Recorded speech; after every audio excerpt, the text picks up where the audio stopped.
As a reminder, the information provided during this event is for educational purposes only. It is not intended, nor it is implied to be a substitute for professional medical advice. If you have any questions regarding medical conditions or treatment plans, please consult your physician. Now let's get started.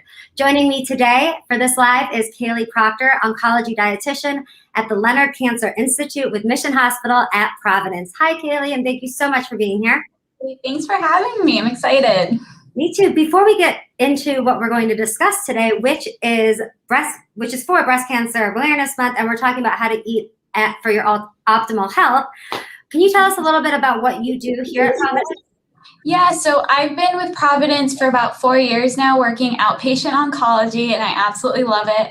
I mostly meet with patients right before they start treatment or during treatment, just to help manage their symptoms that they might be experiencing from treatment, as well as proper ways to maintain their weight. I also meet with patients in their survivorship phase after they've completed treatment, just to kind of relearn how to eat healthier, as well as work with home health agencies to help manage our patients who have feeding tubes. Wow, so you have a lot on your plate. Yes. So what would be, you obviously have a background in diet and nutrition and everything, and obviously with your experience, what would be your recommendation for eating for optimal health? And on top of that, what would, in your perfect world, what would a person's plate consist of? Yeah, so that's a really great question. So one thing that I tend to recommend to a lot of my patients is the New American Plate method. And so that would be 2/3 of your plate being plant-based foods like fruits, vegetables, whole grains, beans, nuts, seeds. The more color, the more texture on your plate, the better. And then the remaining 1/3 of your plate to be lean protein, so chicken, turkey, seafood, and eggs. And what are some tips for recognizing vitamins and nutrients according to the color and texture of food? Yeah, so what I think is so cool about fruits and vegetables, I know this sounds weird, but is that each color represents a different nutrient. So for instance, foods that are really high in vitamin A, they're going to be really, really potent in the reds and the oranges. Your green leafy vegetables are really great sources of iron. When you see those deep purples and the blues, they're really high in flavonoids, which are really good for your brain health. So the colors do say a lot about the fruits and the vegetables, but not only that, the texture does give a lot of information as well. So for instance, fruits and vegetables that have the skin and the seeds on it, they tend to be a lot higher in fiber than fruits and vegetables that don't have the skin and the seeds on it. And so when you look at berries, apples, or pears, you want to eat it with the skin and the seeds compared to things like melons and bananas, which don't have the skin or the seeds. So they're just lower in fiber. So just looking at produce does say a lot about what nutrients they might contain. That's so interesting. I had no idea. How do things like spices add health benefits? Yeah, so there was a study that came out a few years ago showing that people who ate more onions and garlic, they have a reduced risk of colorectal cancer. And we're still not exactly sure what the mechanism behind adding garlic and onion is and the reduced risk of colorectal cancer. But one theory is that when you're cooking with onions and garlics, you're adding it to other vegetables. And so these people might just be eating more fruits and vegetables as a whole because, again, the onions and the garlic are seasoning it. So you're eating more fiber, which we do know reduces the risk of about 12 cancers. But seasonings are also a really fun way to add more flavor to vegetables and to fruit as well. Things like turmeric and cinnamon are very anti-inflammatory, which we know reduces the risk of cancer. So I always say get creative in the kitchen, add a bunch of herbs and spices. It might be a way for you to eat more vegetables if you don't like them very much. So seasonings do add a lot of benefits. If you want to get more into it, I always say use fresh herbs and seasonings when possible because they do have more flavor compared to the dry ones. Interesting. And what about eating fruits and vegetables that are in season? Does that really matter at all? Yeah, so seasonal produce is a great way to get the most nutrition out of fruits and vegetables just because the growing conditions are optimal. And that's also a little bit more affordable just because, again, it's easier to grow these in the right season. Also, they taste a lot better. I don't know how many times I've bitten into strawberries in the dead of winter and they don't really taste like much compared to when you eat it in the spring and the summer when they're actually being grown. So if you are interested in eating more seasonally, either from a budget standpoint or just from a flavor and nutrition standpoint, always check out your local farmers markets. Not only are you giving back to your community, but you also can see what is actually being grown that season. But if you don't have any access to farmers markets in your area, you can always go to the USDA's website. They have a seasonal produce guide for you as well. Huh, I had no idea. What about the benefits of basic vitamins like B, C, and D? And well, yeah, what do these vitamins do for us?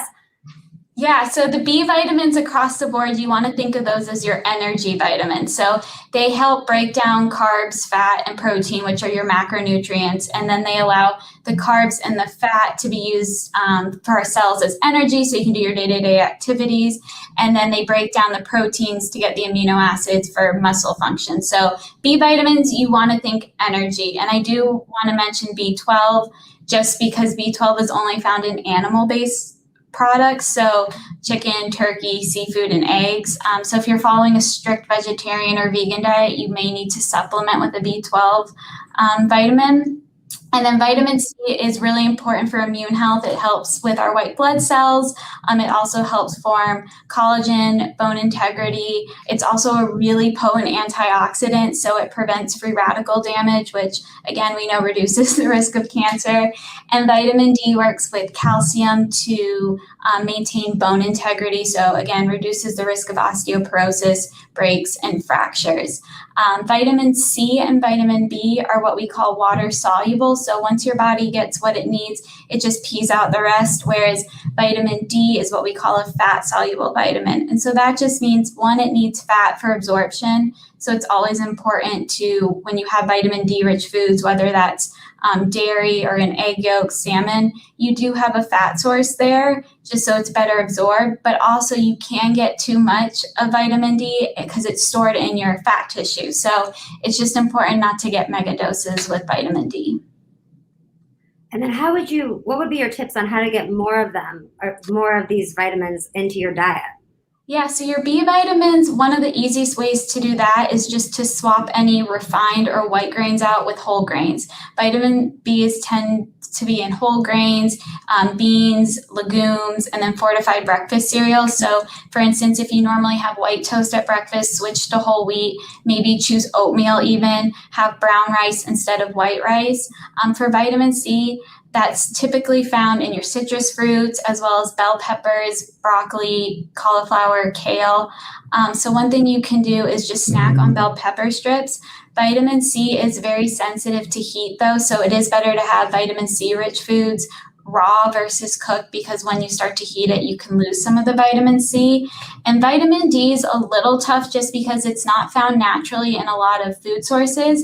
It is found in salmon, sardines, and then fortified dairy. So always choose yogurt, for instance, that's fortified with vitamin D, or milk that has vitamin D in it. Most products on the shelf have that now, but just always check to make sure. It is called the sunshine vitamin though, so you get most of your vitamin D from the sun. One of the perks of living in Southern California, for sure. So what are some of your favorite go-to and quick healthy meals?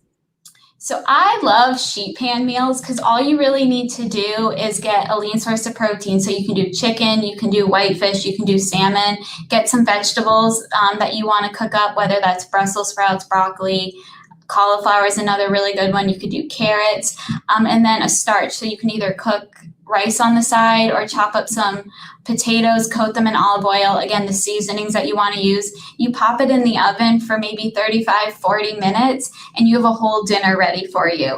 You can also utilize the crock pot if you want to do that as well to make a nice chili, again, using lean protein. You have plant-based protein from the beans. You can throw in some vegetables in there as well.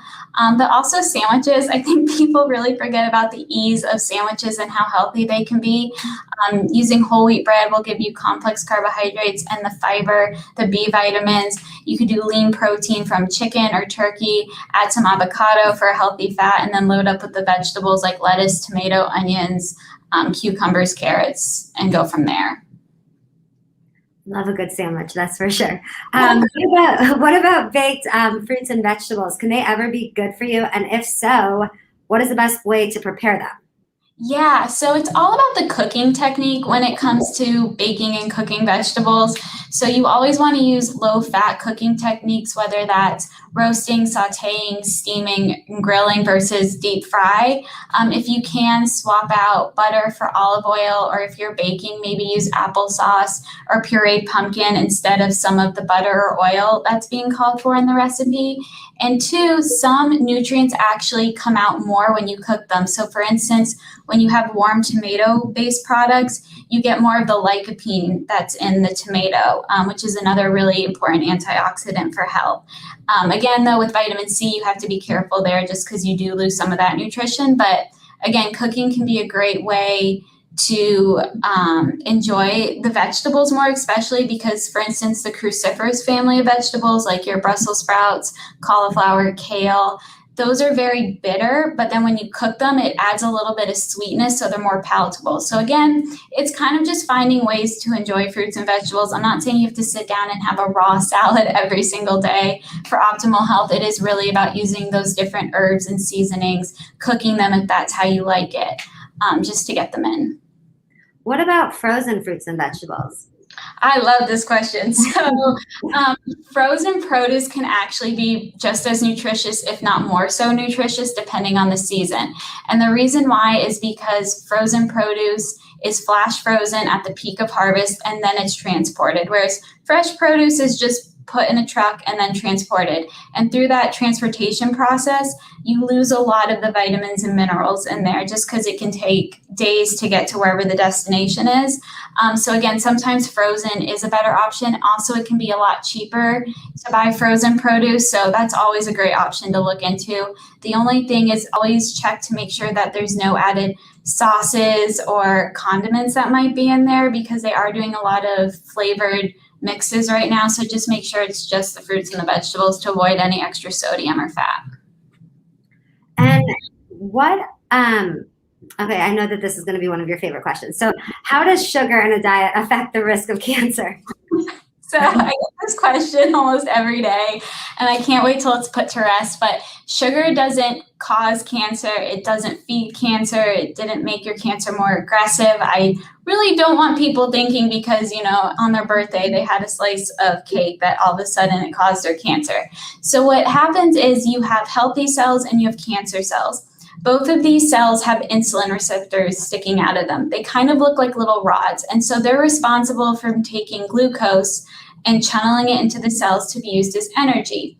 And so glucose is the simple sugar, and it's found in all carbohydrate-rich foods. So I'm talking fruits, starchy vegetables, grains, and also your processed sweetened desserts that most people think of when they think of sugar.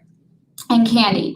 So at the end of the day, whether you have a cup of brown rice or a cookie, it's all going to break down into glucose. I'm not discrediting the brown rice for all the vitamins and minerals that it has, but at the end of the day, it will break down into glucose and be channeled to the cells for energy.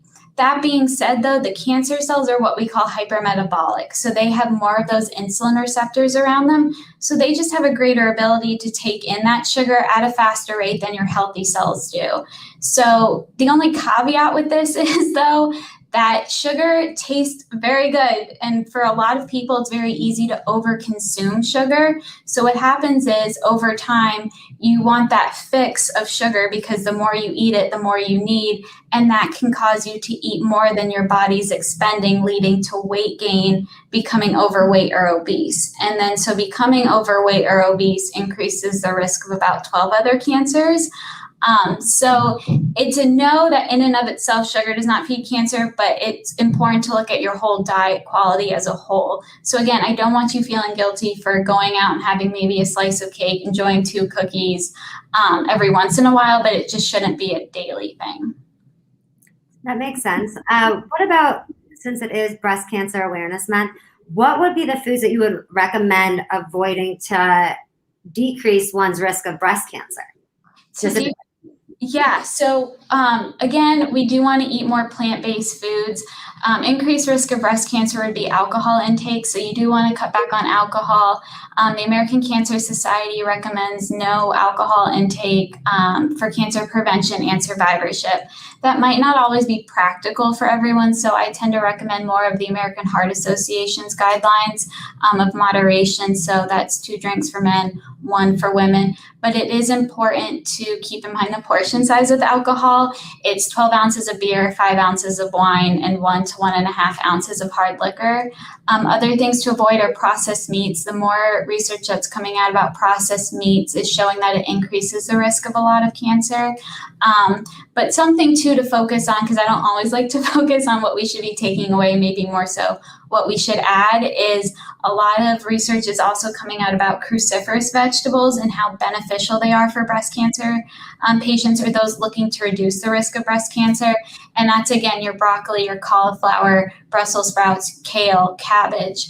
So maybe, again, try cooking them and seasoning them so they're more palatable for you. But those have been shown to reduce the risk of breast cancer. And another mechanism might be because fiber takes up extra estrogen in the digestive tract. So I just think they're so cool. So again, less alcohol, less processed foods, processed meats, more vegetables with maybe more of an emphasis on the cruciferous vegetables.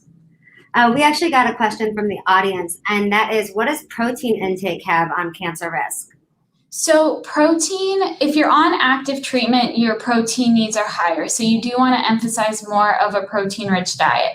If you're more in the prevention or survivorship phase, we do want to make more of a shift to plant-based proteins just because they often tend to be high in fiber. Fiber is a nutrition all-star. We love fiber in the nutrition community. So more of an emphasis on those plant-based proteins like beans, legumes, nuts, seeds. You can also look at whole soy as another alternative.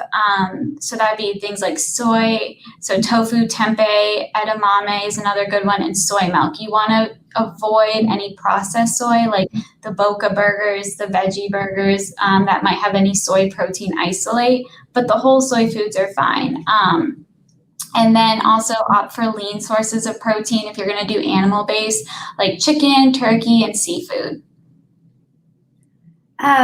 What about going back to decreasing the risk of breast cancer? Does your diet change and based off of someone's age?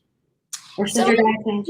As we age, we start to lose our muscle mass. So protein, again, is going to be really, really important. I can't stress that enough. So I don't like people to get crazy with counting and measuring portions to make sure that they're getting adequate protein. But every time you sit down to eat a meal and even a snack, just make sure that you do have a good source of protein, just because, again, our muscle mass declines as we age, and we want to maintain that functional status of being out and going and doing your day-to-day activities, and protein really helps with that. So what is your recommended BMI for optimal health? So BMI is a little bit of a controversial measure of health, but for right now, 18.5 to 24.9 is considered an optimal BMI, a healthy BMI. Anything above a BMI of 25 is considered overweight, and then anything above a BMI of 30 is considered obese. Again, it's not a perfect measure of health because someone can weigh more because they have more muscle, but they have less fat. So again, it's not perfect, but for right now, it's just a quick measure for us to kind of gauge health and outcomes. The American Institute for Cancer Research does really emphasize that healthy BMI range for cancer prevention and survivorship. But again, even losing 5% of your weight, if you're in that overweight or obese category, still offers a loads of benefits. It reduces your blood pressure. It can improve your cholesterol levels, your triglycerides. So again, something is always better than nothing. That's another big philosophy I have with diet and weight, especially for cancer patients. So in the last few years, a lot of people have started to do juicing and drinking juices as a source of their nutrition. What are your thoughts on this? So juicing, I have a love-hate relationship with it just because when you juice, you're removing so much of the fiber. And so the fiber is where all the nutrition is. So you really want to maintain that fiber in the fruits and the vegetables. I'd rather just have people eat the fruit or the vegetables because you're going to feel full when you do that. It's so easy to drink 200 calories, but eating 200 calories of fruits and vegetables makes you feel full because of that fiber. It acts like a balloon in your stomach. It expands to absorb extra liquid in your stomach. So again, you get that feeling of satiety, but when you juice, you don't have any of that. So it kind of just goes straight through your digestive tract. It doesn't really promote any satiety unless you find a way to use the pulp that comes out of the juice. I tend to say just eat the fruits and the vegetables if you can versus juicing. So one more question that I have personally, it's been so informative. In your opinion, what would be the ideal day like of meal planning that someone would have? Would it be breakfast, lunch, dinner, and snacks, or? Another thing I love about just meeting with patients and their caregivers every day, something works different for everyone. So I don't think there's one ideal standard. It's kind of just working what fits well with your diet. Some people do really well eating just breakfast, lunch, and dinner. They like having those 3 big meals. Others like to graze throughout the day. They might eat 5-6 times a day. As long as you're getting either a fruit or a vegetable, a lean protein, and a complex carb, and you're still able to go out and enjoy your social life as well, then you kind of have to find what works for you. I don't necessarily recommend, just having 1 or 2 meals a day because it's so hard to get all the nutrition and likely the calories that you need just eating twice a day. But again, just making sure you have balanced meals with fruits and vegetables, a lean protein, and a complex carb, and you're eating consistently throughout the day, I think is your best bet to go. That's awesome advice. Thank you so much. We actually are out of questions. So before we wrap up, is there anything that you wanted to add? Just one thing I like to say is if it sounds too good to be true from a nutrition standpoint, it probably is. I can't count how many times patients will come to me saying like, oh, I heard if I just eat grapes and I fast right before my treatment, I won't get cancer, or it's going to make the cancer go away. Or you see all these studies coming out about certain vitamins and minerals. It's just always important to remember that we don't eat vitamins and minerals, we eat food. So we don't know the interaction between the different vitamins, minerals, antioxidants, phytonutrients. So it's important, yes, to be aware of, what foods are good sources of vitamins and minerals, but also keep in mind that you eat food. So one single supplement isn't going to necessarily give you the benefits of all the health that it might be claiming. That's great information to wrap up on. Thank you so much, Kaylee, for joining us today. And for everyone for listening and sending in your questions. If you're looking for medical advice, please visit providence.org and make sure to follow us on social media at Providence on Twitter and under Providence Health System on Instagram, Facebook, and LinkedIn. You can also follow me on @the Her Feed on Instagram. Thanks so much for watching, everyone, and we will see you soon. Bye. Yeah.